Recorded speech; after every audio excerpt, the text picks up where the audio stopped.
The following is a production of DallasCowboys.com and the Dallas Cowboys Football Club. How about them Cowboys? Yeah! Go Cowboys!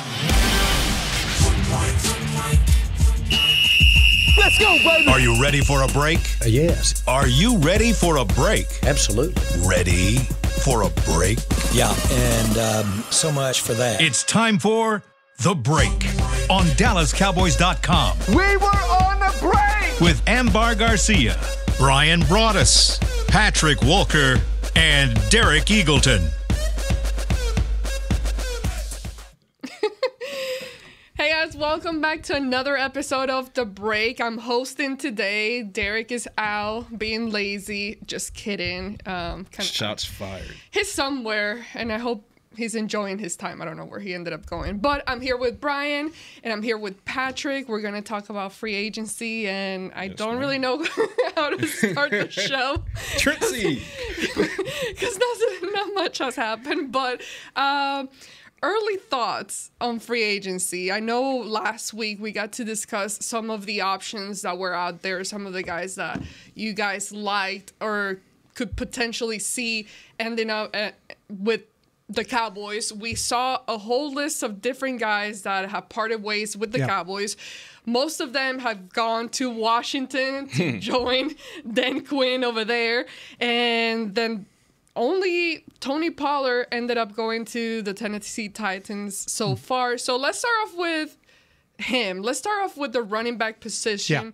Thoughts on where it's at right now. The Cowboys currently do not have a starter at the running back position. Where you guys land with the current situation? Yeah, I think you need to keep an eye on A.J. Dillon here is what you need to do. I think they're in the price range right now where they're looking at that back that's like between 1.5 and maybe $3 million. The key here is going to be able to pair a running back, a veteran running back, with the current running back in this college draft. And there's several of them that have the quickness, the explosiveness, the finishing of the runs, the ability to catch the football. The one thing that a guy like A.J. Dillon will bring you, and if you look at the numbers, it's not really impressive. But what you look at, though, is his ability to blitz pick up, his ability to be a tough inside runner, and when he gets down on the goal line, his ability able to finish. Now, you might say, well, you got Hunter Lipke, that kind of situation.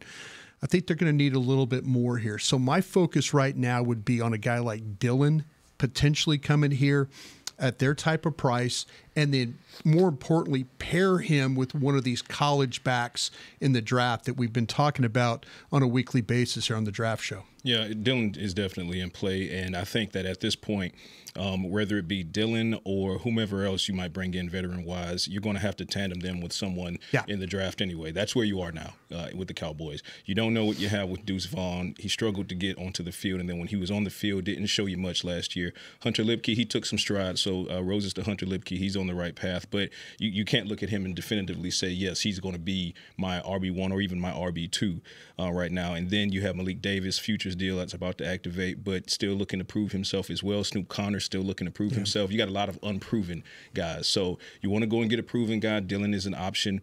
I still wouldn't, and I know a lot of people are wondering, I wouldn't put a strike through on a guy like Ezekiel Elliott, not quite yet. Sure. Me having some conversations with inside of this building and in Zeke's camp, the dialogue has remained open between the Cowboys and Ezekiel Elliott. They've had some sit downs now. The topic. How do you see that scenario? Like, how do you see Well, that he fits in what we were talking about with an A.J. Dillon. He's a guy, he's a tough guy. He blitz pickups. He's always aware. He knows the situation. He knows the team. They know him. There's a lot of positive things that way. I think Patrick's onto something here. J.K. Dobbins is another one that was with the Ravens. I think you talk about Freeman with the Chicago Bears. If you gave me a choice of who to pair, as well as I know these college guys, to me, a guy like Ezekiel Elliott or then Dillon makes the most sense. Yes. Because on third down, you're not asking a rookie. And we've seen guys like Zeke in 2016 when it came to blitz pickup and how well he was able to do that. We saw with Pollard how he had to develop that way. So to me, I'm going for a guy that try and make a match of somebody I know I could put on the field in third down.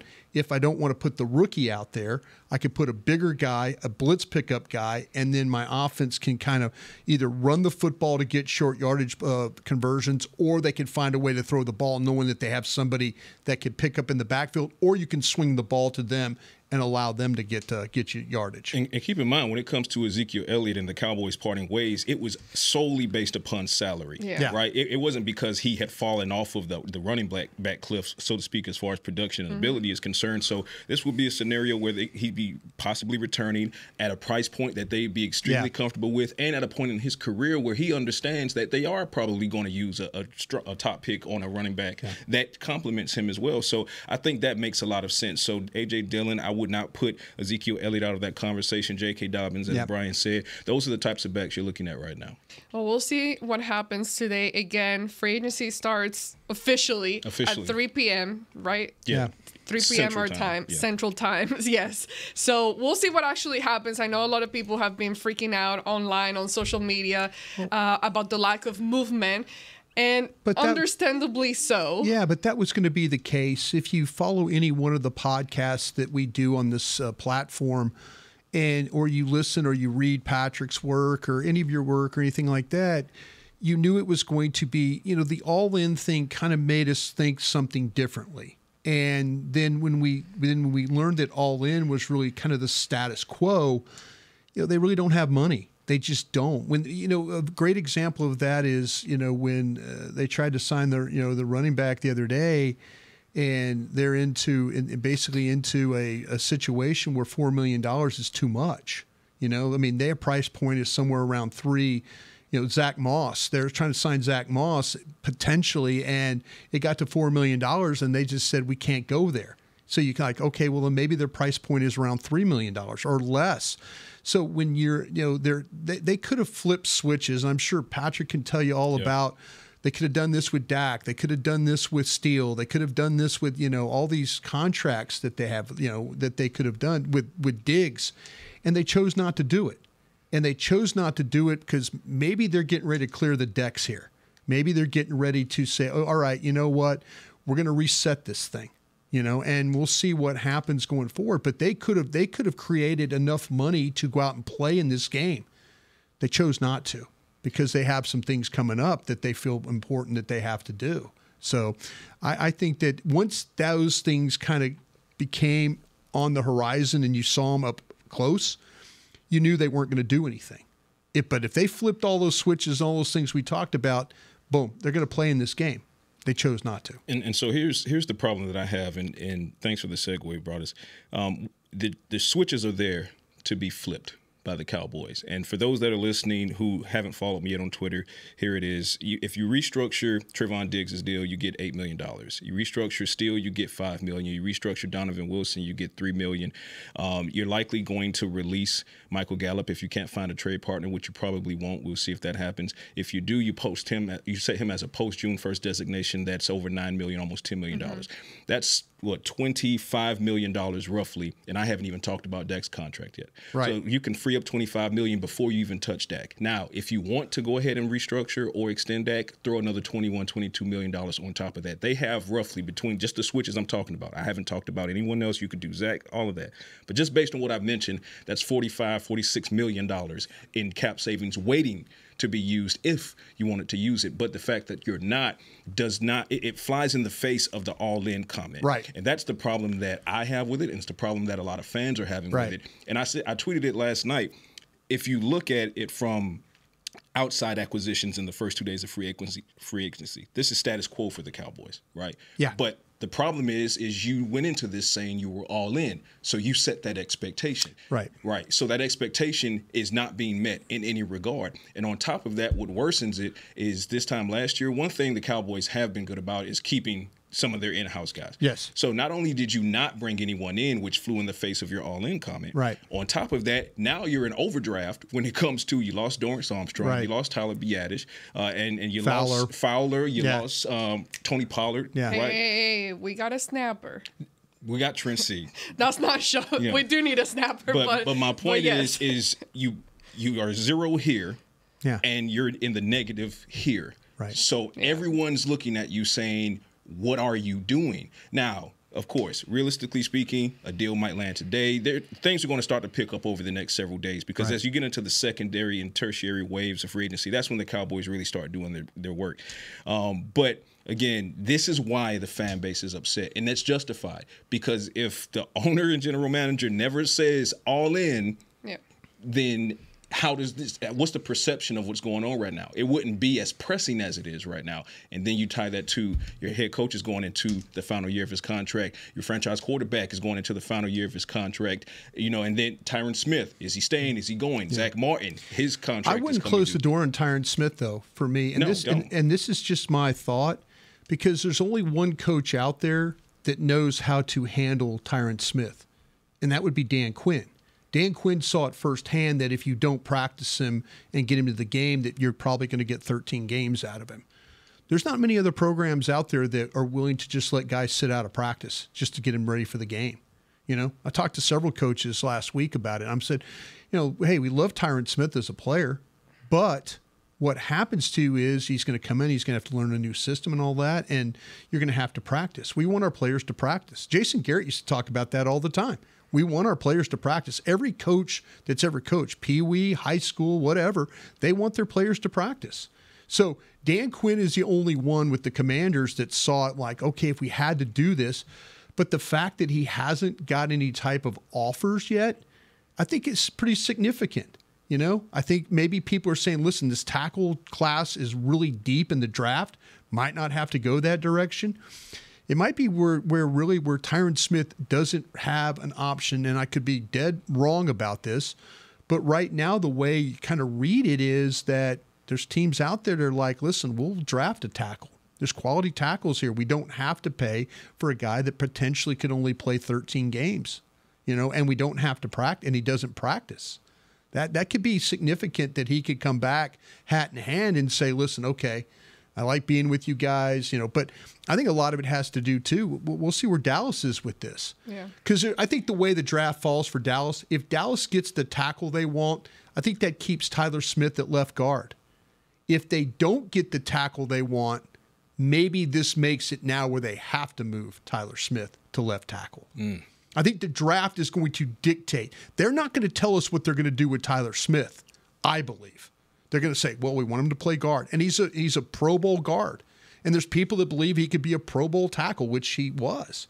So to me, I think the draft is going to dictate what direction they go with Tyler Smith.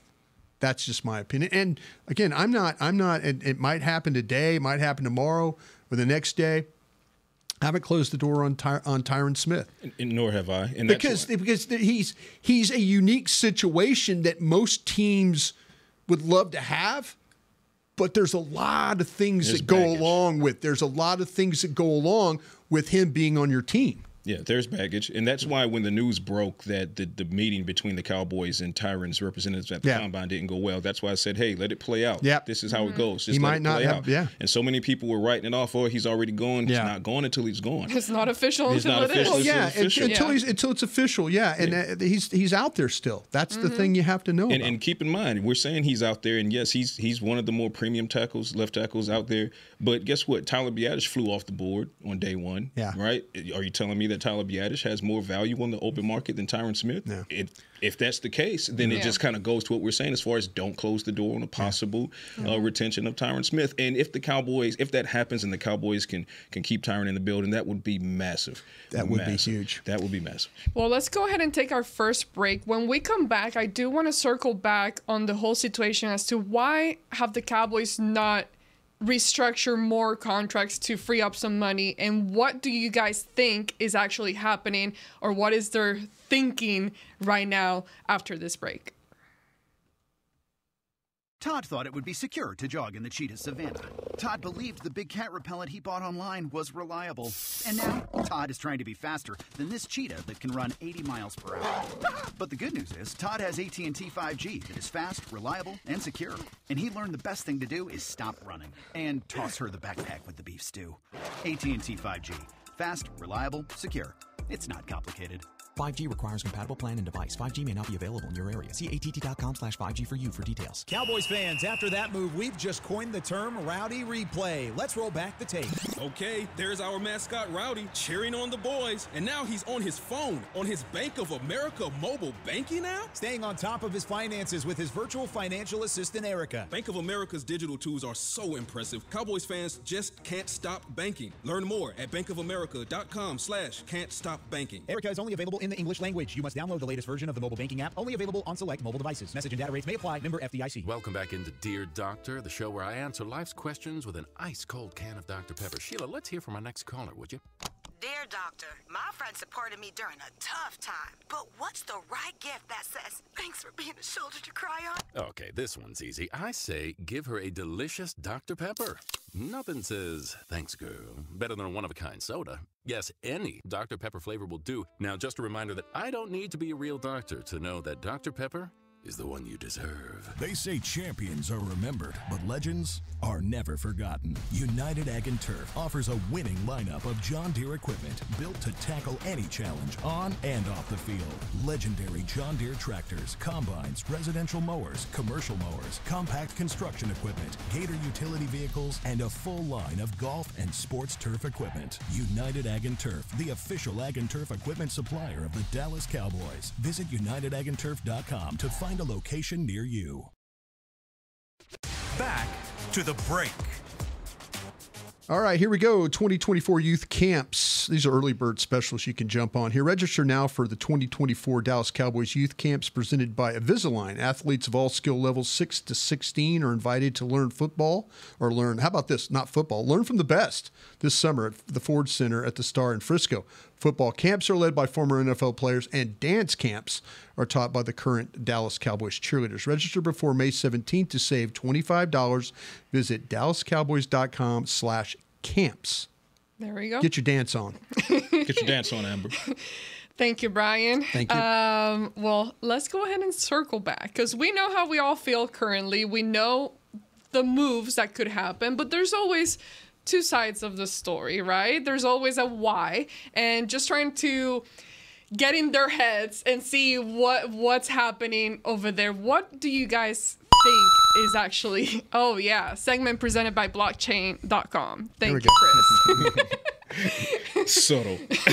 There you go. Subtle. Okay, you guys just talked about how you guys feel. Mm-hmm. What do you guys think they're thinking? What is the reasoning? What is the possible reasoning? If you had to try to find some type of understanding as to what's going on, because we all know when free agency starts, we knew when legal tampering starts, and we also knew how much money, they knew how much money they had available, so they could have already made some moves to free up a bunch of money to be able to use once free agency hit. So what they're doing. Tell me a why. Tell me a reasoning. What's going on? Because the math is right in front of us, right? So they have all these switches that they can pull, but one of the reasons they're probably not pulling it is because they're staring at the brick wall of 2025. Right? I agree. All of this dead money that they've been kicking down the can from restructures is waiting for them in 2025, and they can't push that. What's waiting for them next season can't be pushed anymore. So what they're trying to do is put themselves in a position where they can be a competitive roster, but also have some cap rollover that helps them with what's waiting for in 2025. Right. Now, that's the fact. Okay. The problem, though, because what I'm about to say doesn't make that untrue, but it's also true that you said all in. So if you're saying all in is not worried about 2025 salary cap. It's about building a championship caliber team in 2024. And then whatever happens after that is whatever happens after that, i.e. the Rams, for example. So if you're looking for a thought process and you're sitting there and you're beating your head against the wall and you're like, oh, Ambar, Brian, no see, why on earth are they not pulling these triggers? You just told them how to free up $46 million. It's because they're trying their best not to free it up to use that money for free agency. They want to use the majority of that money to roll over to next season to help them with what's waiting for them as far as dead money in 12 I mean, you can still be all in with just 2 chips, you know? No, you can't still be all in with just 2 chips. Technically, you kind of can. Well, if you only have that's 2 what I'm chips. saying. If you only have 2 chips, you can still go and use those 2 chips. Those are 2 chips that you have in front of you. In the back, you got a couple duffel bags full of chips that you can bring out that you're not bringing out because you're squirreling them away. But you can't do both things at the same time. You can't say you're all in and squirrel $46-50 million away. Which direction do you want to go? You got to pick one because you can't go in both directions at the same time. That's we'll see what kind of movements. Patrick's absolutely right. They're staring 2025 right in the face. They'll never say the word rebuild, but this has more of a not a rebuild but a reset is what this has. I think you look at your quarterback situation, you look at your head coach. There's a lot of questions right now. I've always believed this team will never be bad. They won't be Carolina bad or Arizona bad or any of those teams, because they do draft well. Now, last year was a totally different situation. We'll see if Mozzie works out. Mike's going to play him at the one technique and try and put some weight on him and see if he can build him back up to what he was in college. But, they need the draft. Now it's even more important with all the holes that they're having to fill. This draft has got to be huge. Every pick that they make will be this helps our tackle situation, this helps our center situation, this helps our running back situation, this helps our linebacker situation. This draft is going to be specifically targeting players is what it's going to do. And because, like I say, the 2025, all the dead money that's been pushed into the future the bill's going to show up. And they've got to be ready for the bill. And I just feel like that they're in that point. They don't have the money right now. Anything that they want to do, they're going to try and make themselves as the best they can in 2025. They're going to try. It could be really, really tough with the cap situation that it is. But what's happened to them, they've drafted super well. So all of a sudden you have players that they have to pay, that anybody in the league would pay their guys. Now, they've paid some guys early. They gave money to Pollard, with the franchise tag. They paid Steele early. They paid Gallup early. They didn't have to, but maybe, they saw something that they could have got out of that. Those are kinds of deals that may be a little bit troubling right now. But they couldn't get the 5th year on Dak. And that's on his agent, Todd France. France did a great job in negotiating that contract. He's getting Dak back to the table quicker than Dallas wanted him back at the table. That's just an agent being really good at his gig. But now here's Dak once again back at the table. It felt like we were in Oxnard 3 years ago. That happened very quickly. Yeah, that's what I'm saying. Crazy. It happened very quickly. But they couldn't get the 5th year on him. That hurt Dallas. And they couldn't get the contracts to stagger like they needed to give themselves. They all kind of came at the same time. And again, that's drafting Micah Parsons. That's drafting Diggs. That's drafting CeeDee Lamb. That's back-to-back picks. You make Lamb and Diggs 2 guys that you're going to pay. That's at the same class.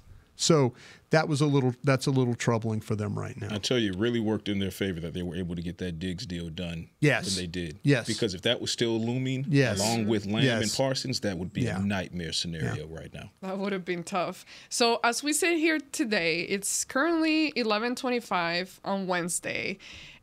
My question to you guys, is there any move right now that the Cowboys could make that would potentially change your opinion as to how free agency is currently going for the Cowboys? I don't think, to me, some of the defensive tackles that I really liked. Now, we'll see like a guy like DJ Reader. If they could grab a defensive tackle, if they can grab a legitimate one-technique tackle, the Colts re-signed their guy yesterday. Buffalo re-signed their guy. The 2 tackles who I really, really liked. But, if all of a sudden they can get a Reader from Cincinnati, maybe his price comes down as a little bit older guy, that would help me a lot. Just as knowing that, okay, I don't have to go into this draft thinking about a one, even though there's some good one techniques. Not like they have in the past. But there's some guys that they can clearly, say, okay, we could play this guy to 1 and we would be just fine. The thing that's killing him right now is the Mozzie Smith thing. If Mozzie would have just been able to get on the field and show some promise, and he was very frustrated, and so was the team. He lost all that weight. Now you really don't know where he's at. So now here, all of a sudden, instead of Mozzie Smith being, okay, we got a replacement here, now there's questions there. So I'm looking at the one techniques. I'm looking at what linebackers, does Devin White do anything for you from Tampa? That kind of, I've heard like great things and I've heard really bad things about him. So, yeah, it's those are the kinds of things, if you could just pick off one guy. And we mentioned the running back thing. I watched A.J. Dillon. I know what A.J. Dillon is. He's a 247-pound player, but he does things for you potentially on third down if paired with the right guy. That would make me feel better about the running back situation because I don't have a lot of faith in Deuce Vaughn. I think his height limits what you can do with him. Maybe you can figure some things out, but just as a co-back with somebody, I don't know if that's something I would be excited about. I need to see multiple moves on two separate roads. I need to see some outside of the building acquisitions at positions like nose tackle, linebacker, for example. Yeah. They lost out here this morning on Eric Kendricks. Yeah, right. It's going to the Chargers, I believe. Yeah, but the thing about the Kendricks thing to me, and just talking with some people in the building and outside, Kendricks is not the same guy that played at Minnesota. Is he better than what you're playing with right now? Correct. Sure. Exactly. But as he lost a step, I watched him on tape myself. He's not that same player. Mm-hmm. There's things about him that, would he be an upgrade of what you're currently playing with? Sure. But if you're expecting him of Minnesota guy that Zimmer had, not even close. No. What you should be expecting, whether it would have been Eric Kendricks or even like a Bobby Wagner. Bobby's still playing at a high level. Yeah. He's timeless at this time. So let's say you go with a guy like Bobby Wagner. Huge splash, in my opinion, especially if you're talking like a day 3, day 4 free agency. The money is much more reasonable, okay? So you get Bobby Wagner on subjectively a reasonable deal.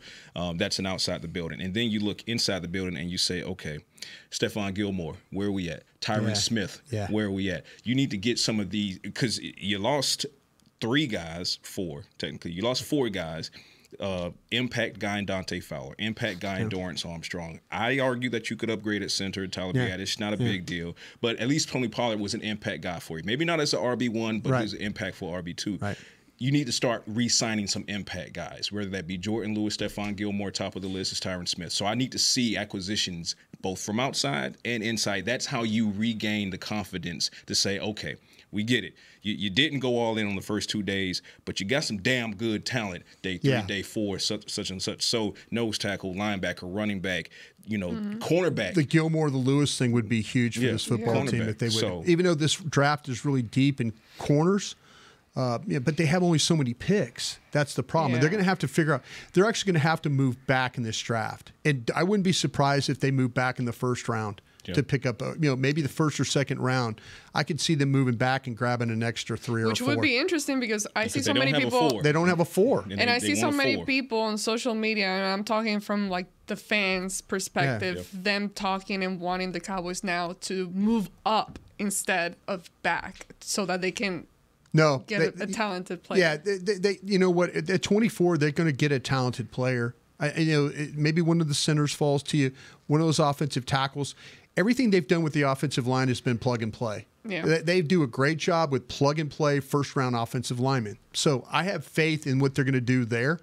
But if you move back, say you go back to Buffalo and we've talked about this before in the draft show. You go back to Buffalo, at their pick to 28, and you pick up their last pick in the 3rd round.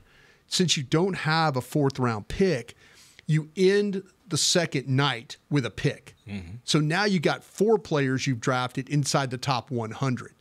That makes you feel a lot better about day 3 when you're going to have to go, and now you got compensatory picks you can use. You can move around a little bit.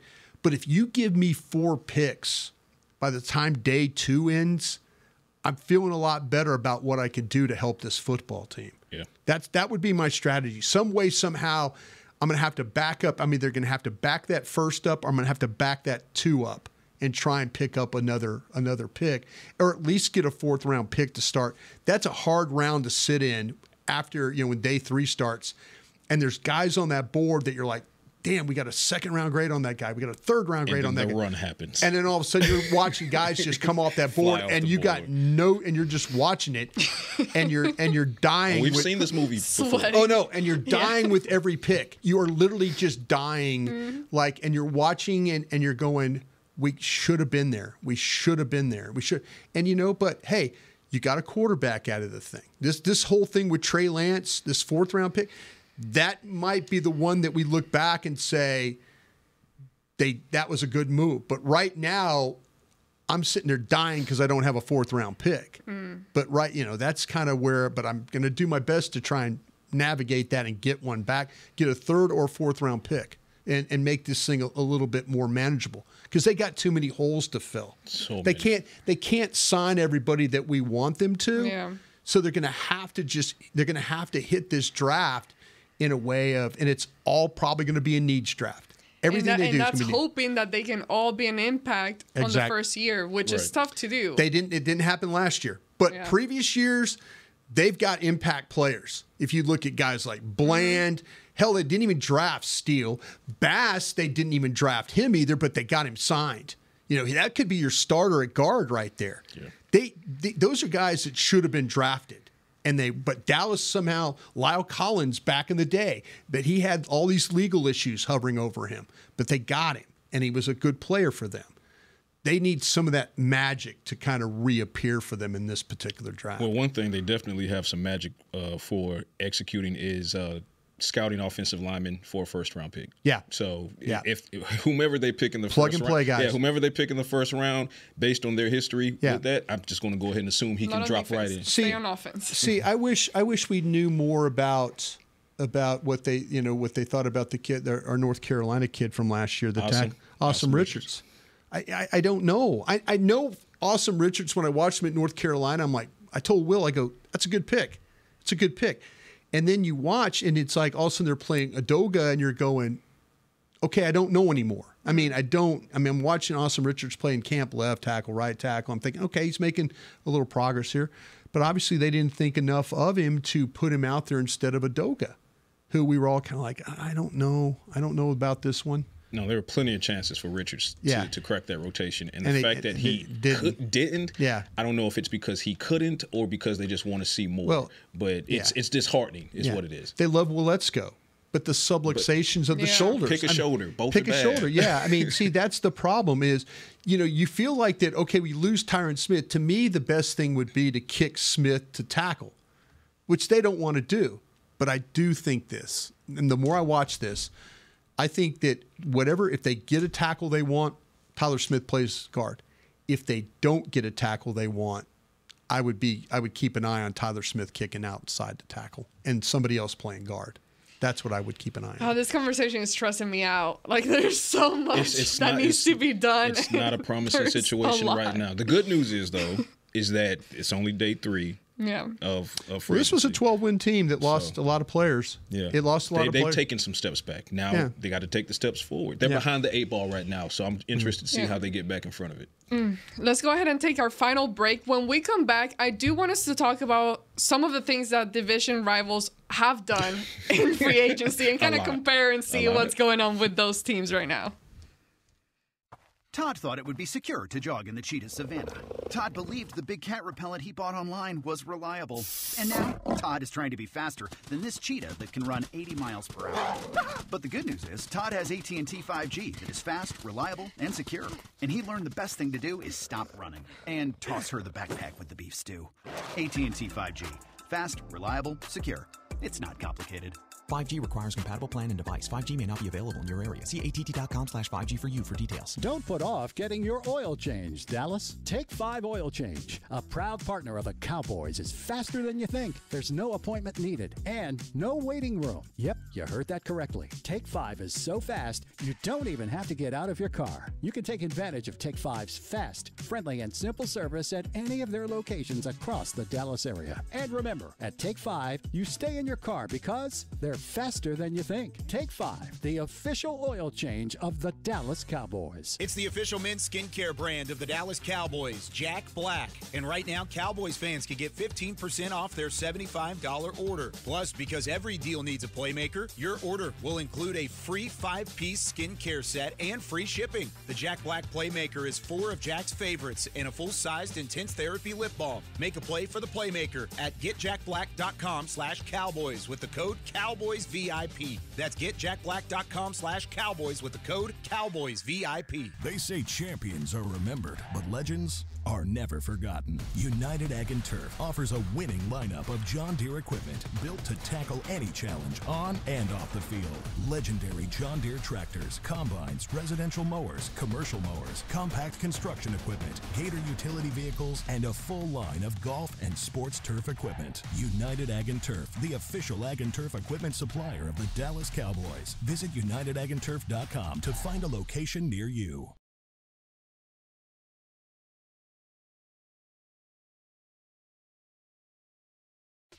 Back to the break. How about this?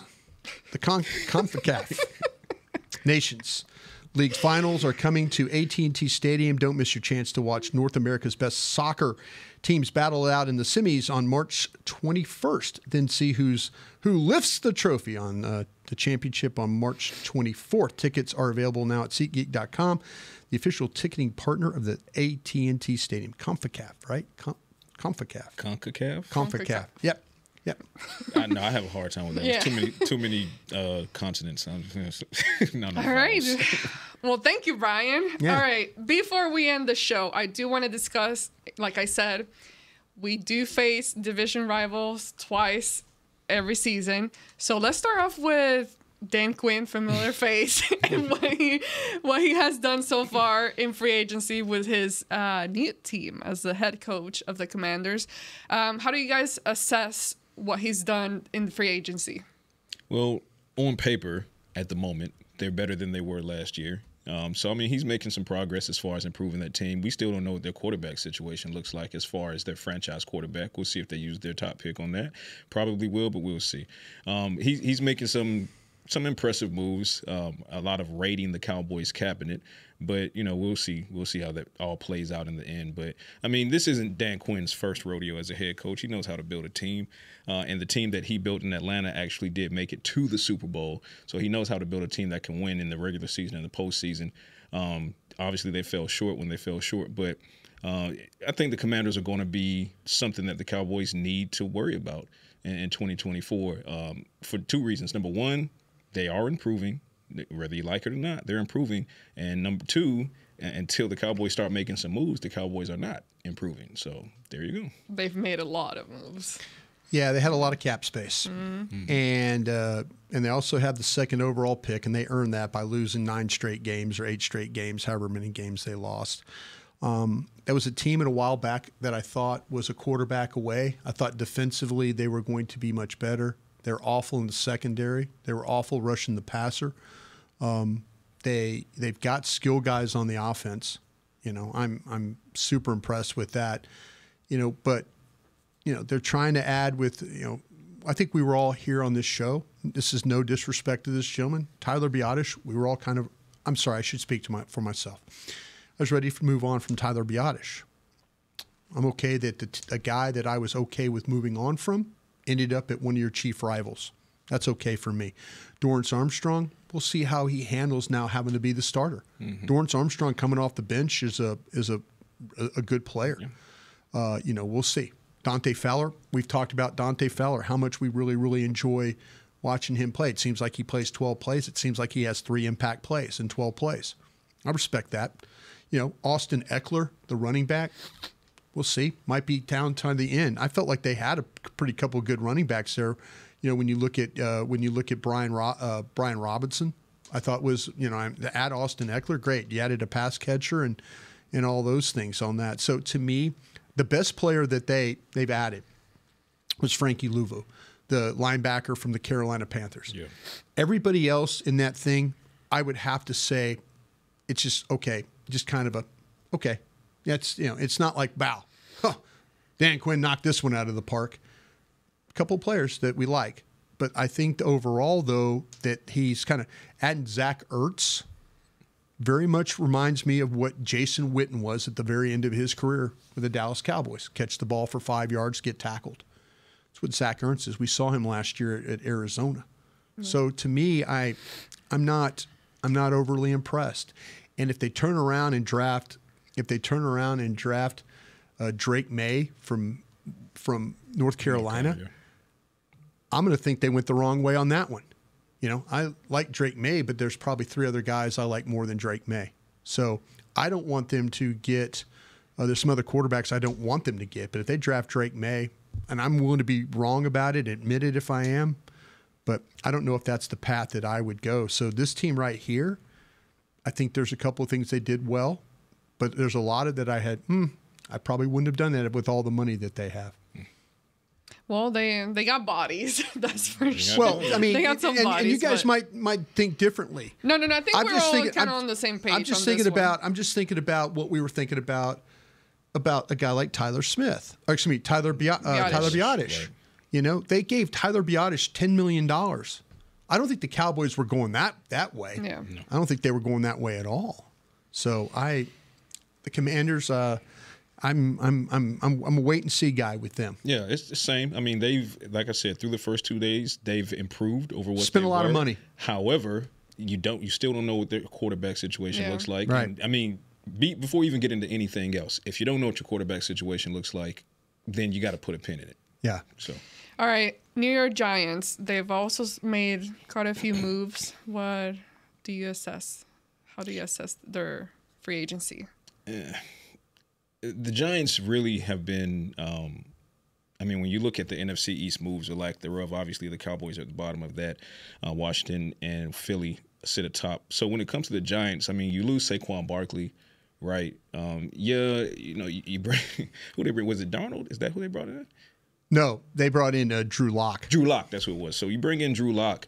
I will say it again. You don't know what your quarterback situation looks like. So I respect Drew Lock, and I like what he did in his time with the Seahawks when Geno went down for those couple games. He came in, won at least one big game in Seattle. So that's a solid acquisition, especially considering you have no clue what the future holds for Daniel Jones. But that means that you have a QB battle. If you got 2 QBs, you don't have one QB. For 1 year. Right. But no, what I'm saying, if you have 2 quarterbacks competing, that means you don't have a quarterback, right? So, and you lose Saquon, which is the heart and soul of your offense. You lose them to a divisional rival.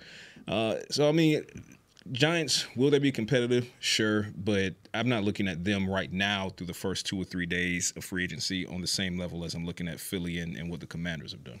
The Giants have tried to help their offensive line throughout their existence. They've tried to do it with draft picks. They've tried to do it through free agency. They signed a couple. They signed a tackle from the Raiders. They signed John Runyon from the Green Bay Packers. We'll see if they just continually throw money and high draft picks and capital at those positions, and it hasn't worked out. We'll see if it does this time around for them. I like the signing of Devin Singletary, though. I do like that one. I felt like that was a pretty good signing for them.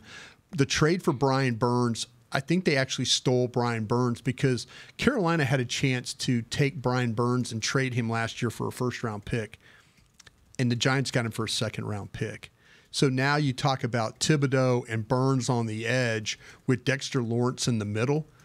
That makes a little bit of sense to me what they're trying to do there. So trading a second-round pick, there's probably somebody not on their board that maybe there's not another edge that they liked in the second round. There's a lot of good edges in this draft, but they're probably looking at it like, geez, all we had to give up was a 2 and a 5 or something to get this guy. I think they stole that guy right there. So I like the Burns trade, and I'd like the Singletary addition, and we'll see what happens with the offensive line. They've still got to find a way. Their quarterback situation, and then they're also the skill guys at receiver. But sitting there in the 6 hole, they could address both those positions if they wanted to. Well, let's go ahead and to end the show, dive into what Philly has done. They have been known to be a team that has been able to spend some money and make big moves during free agency. So far this year, they have signed Bryce Huff, Saquon Barkley, C.J. Gardner-Johnson, Brandon Graham. however you. You're right. You had it right, Graham. Rick Lovato, Braden Mann, and then Zach Bond. So Philly has been cooking, and I have Philly atop the NFC East as far as through the first 2 days of free agency. At first, you look at the fact that they lost Jason Kelce to retirement and then Fletcher Cox to retirement. You're thinking, okay, they're moving in the wrong direction, and I love every bit of this. And then what do you see them do? They go out and they get Bryce Huff, and then they bring back C.J. Gardner-Johnson to help bolster a secondary that was just absolute toast last season with Bradbury and Slay. You get Saquon Barkley. You lose DeAndre Swift, but you get Saquon Barkley, right? And I don't think it's arguable. I love Swift, obviously, go Dogs, but a healthy Barkley, keyword being healthy, a healthy Barkley gives you more than what DeAndre Swift gives. So maybe that's an upgrade. We'll see how that plays out. Bryce Huff, huge acquisition. But we also need to see what happens with this Hassan Reddick stuff.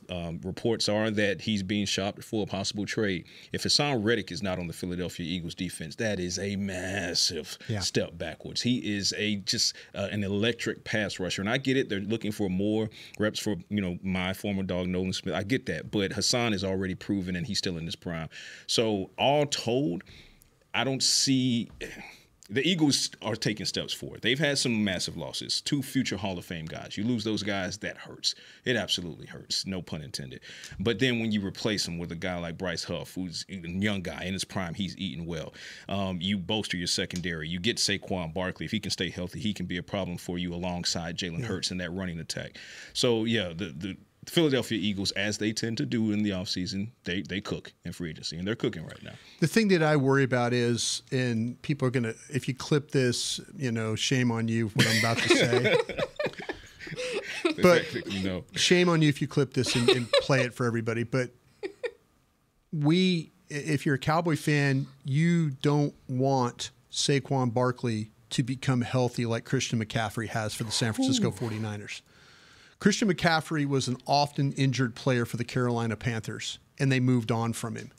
And Saquon Barkley has been an often injured player for the New York Giants. And your hope as a Cowboy fan is that he doesn't all of a sudden find 16 games, and 16 games. That's your hope right there. I mean, I'm not wishing injury on anybody, but he has been an often injured player.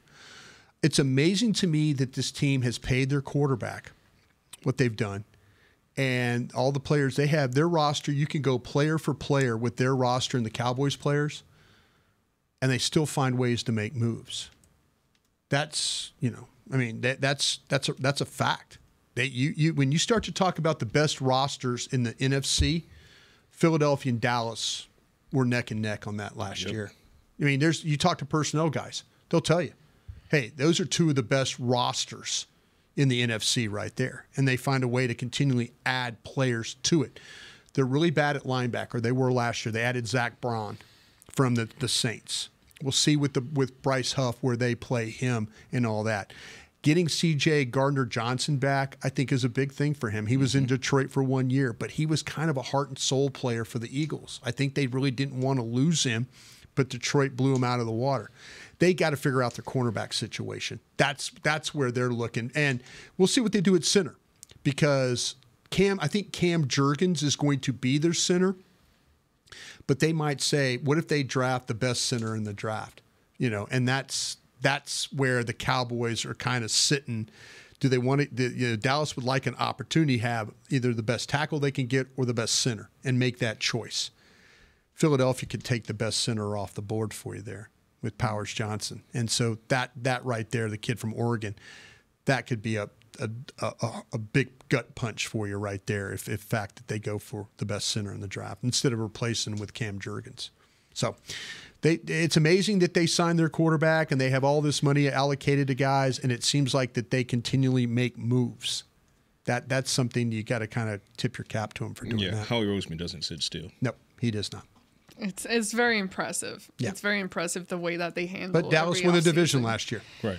True. It all has to play out on the field. Yep. There are teams every year that win free agency and can't get it done when it needs to get done. And not to say that the Cowboys are, but if you're sitting on the same couch the Cowboys are sitting on and you won free agency, then who's the biggest loser of those two losers, I guess.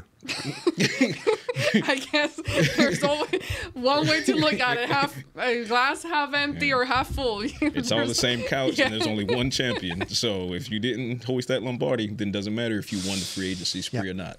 Well, we'll see what happens today. Again, free agency officially starts at 3 p.m. where teams can actually sign players, and we'll see if there are any actual moves happening. Go take your son to the park. Damn, Brian, give no hope.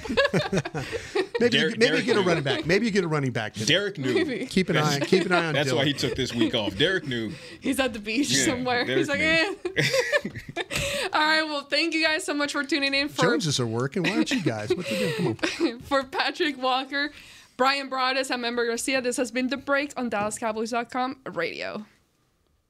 This has been a production of DallasCowboys.com and the Dallas Cowboys Football Club. How about this, Cowboys? Yeah!